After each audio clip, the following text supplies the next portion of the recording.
Vorige week was al van alles uitgelekt. Vandaag maakte het kabinet de definitieve maatregelen bekend om een einde te maken aan het stikstofslot. De landbouw moet in 2030 bijna 25% minder stikstof in de vorm van ammoniak uitstoten. En als dat doel niet gehaald wordt, komt er een strenger beleid. En rondom kwetsbare natuurgebieden, u weet wel, die Natura 2000 gebieden, dan moet die stikstofuitstoot nog veel verder omlaag. Boeren krijgen waar ze al jaren om vragen: duidelijkheid.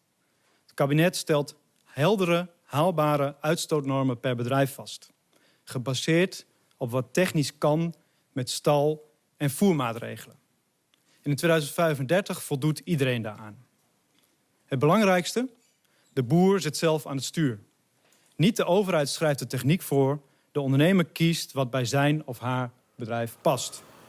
Verslaggever Maurice de Heus die is bij het provinciehuis in Maastricht. Maurice, wat zijn nu de gevolgen van deze plannen voor Limburg? Nou, die gevolgen, Fabienne, die zijn heel fors, want je had het zelf al over die Natura 2000 gebieden. Limburg heeft er 24. En dan moet je denken aan gebieden zoals de Mijnweg, de Peel, Brunsumerheide, Geuldal. En 21 van die gebieden in Limburg die zijn stikstofgevoelig.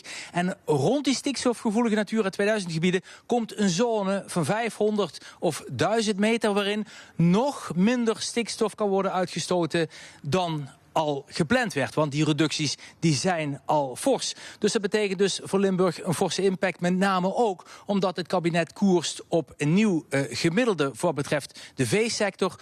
2,6 koeien per hectare. En dat is met name voor de intensieve veehouderij in Noord-Limburg toch een forse reductie. En daarom zijn we ook hier in Maastricht om even te kijken wat de gedeputeerde van het stikstofdossier ervan vond. De statenvergadering is nog aan de gang op dit moment, maar hij wilde al een korte reactie geven om de impact te schetsen van de maatregelen.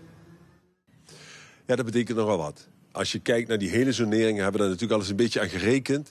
Dan praat je over 20.000 hectare. Ja, ik heb een boerenachtergrond, dus ik weet wat een hectare is. Dus dat is echt enorm.